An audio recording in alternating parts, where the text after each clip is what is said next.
Hi, in this video I wanted to show you a simple but useful circuit. As the title of the video suggests, this circuit is going to be very useful if you are testing power supplies, and you will see that it can be also useful for other testing scenarios as well. So you have seen many power supply reviews on this channel. One of the tests I routinely do is to get a sense of the transient response of the power supply. For example, if I connected a load that exceeds the current limit, how long does it take for the current limit protection to kick in? Now, the way how I usually do this is to connect the load and the oscilloscope across the power supply's output terminals first, and then enable the power supply output, so that I can capture the transient on the oscilloscope. This approach doesn't tell you the full story though. What happens if the power output is already enabled, and then you connected the load? Well, depending on the design of the power supply, the response could be slightly different after the output has already been enabled. To test transient like this is actually slightly more difficult than you probably have thought. I could connect the oscilloscope leads in parallel with the load and try connecting the load to the power supply output, and in theory I should be able to trigger on the falling edge of the signal. In reality though, sometimes you can't get a clean triggered signal. That's because it takes time for the connection to be made. So as a result, the waveforms you capture may not be very consistent, especially if the contacts are oxidized. Let me quickly demonstrate that. Alright, for this test I'm using my UDP 4303S power supply. And channel 1 currently is outputting 10 volts with a current limit of 0.1 amp. And I'm trying to connect a 10 ohm resistor to the output, so we should see the current limit kicking in. Now let's take a look at the waveform. I've already set up the oscilloscope in single shot mode, so let's give it a go. So let's try to connect it, and I just casually connect it. Of course, I did not make the connection firmly, and that was actually the intent, because now you can see the captured waveform is like this. We have spikes here, and we also have some kind of weird stuff going on. There is some bouncing going on in the waveform, and the waveform is not very clean, to say the least. But by looking at the waveform here, you can be sure the effect we see here on the waveform is from the poor connection or inherent to the power supply. Of course, let's do it again, and we probably will see something different. Yeah, you can see this time is better, but you can see that this portion is still a little bit wiggly, even though I'm pretty certain this is the result of the poor connection, but we're not 100% sure. Let's do it again. So this time I'm going to try to make the connection really firm. And you can see that we see a slightly different result again. To address this issue, you will need a perfect switch, which can be turned on without any bouncing. So this is where a hardware debouncing circuit comes in handy. Let me show you the circuit I built that solved this problem. One of the key components in the diagram here is a Schmitt trigger. Schmitt trigger has the so-called hysteresis. Without getting into too much technical details, the hysteresis essentially gives the Schmitt trigger two thresholds, depending on the direction of the transition. The input signal must go above the high threshold for the Schmitt trigger's output state to transition from low to high.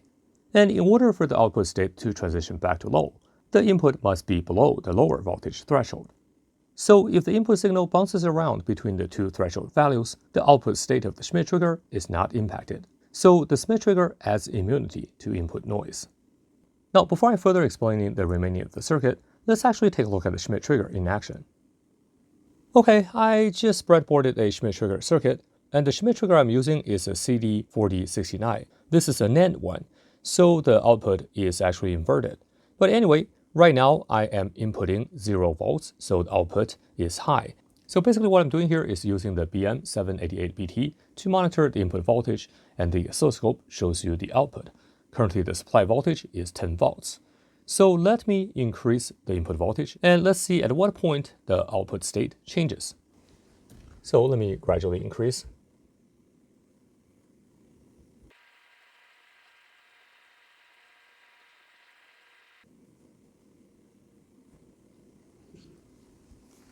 And you can see, once we reached 5.9 volts, the output state changed from high to low.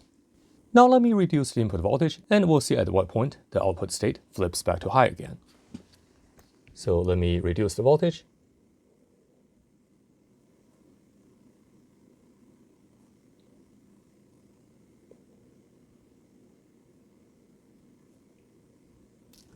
So as you can see, when the input changes between 5.9 volts to 3.7 volts, the output remains stable, and that gives you a hysteresis about 2.2 volts.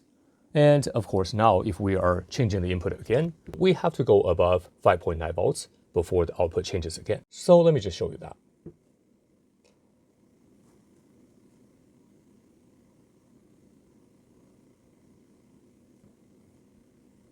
And that's how the hysteresis works.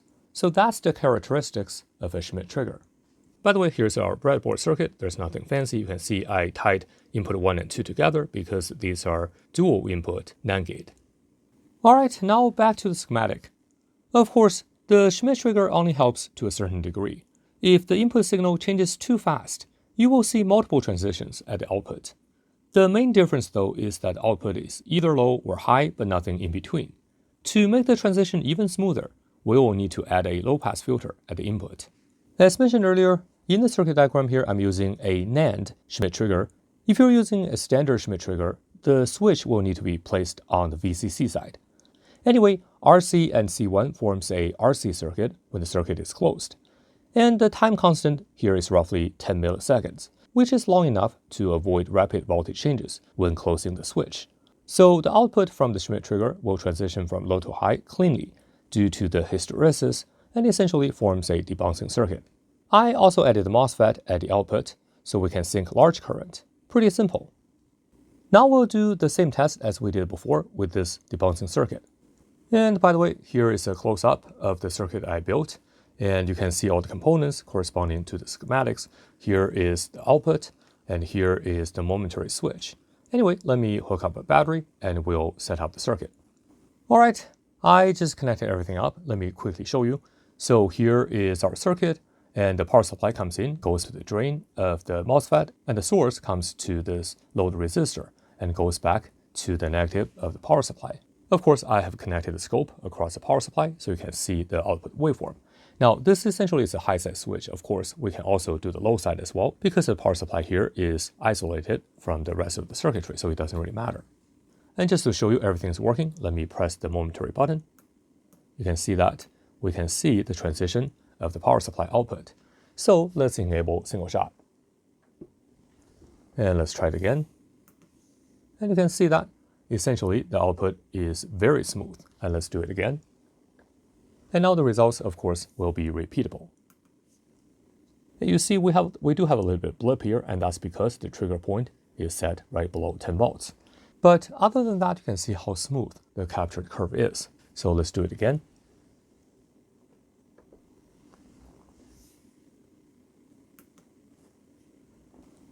So now you can actually see how clean the response curve is.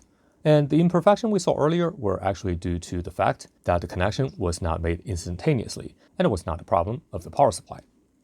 I wish I had this circuit already when I was reviewing some of the spot welders.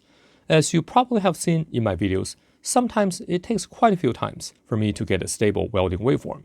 With this circuit though, we should be able to do this reliably. So let me demonstrate that as well. And here's the setup. I know it's a little bit messy, but it's actually quite simple. The left lead is the positive side. It goes through this wire and comes into the drain of the MOSFET. And the source is connected to the load resistor here. And then the load resistor, the other side, goes back to the spot welder. That completes the circuit. So if I trigger the circuit right now, it will actually connect the leads to both sides of the resistor and essentially initiate a weld.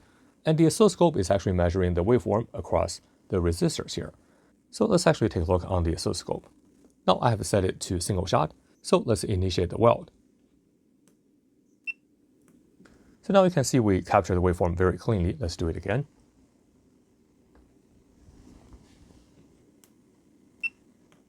You can see that I don't need to mess around with the leads and try to get a stable waveform, and it's guaranteed every single time I'm capturing the waveform. So let's do it again. Of course, the first one is the preheat pulse, and the one after is the main pulse. I just zoom in and let's take another shot. Do a single and initiate. You can see that the capture waveform is perfect every single time because we have the Schmitt trigger here. Anyway, I hope you enjoyed the video and learned something new. If you liked it, please remember to give it a big thumbs up, and don't forget to subscribe to this channel for more videos like this in the future. If you want to support my work, please consider joining the channel, and I would like to say thank you in advance. Your participation makes videos like this possible. Thanks for watching, and I will see you next time.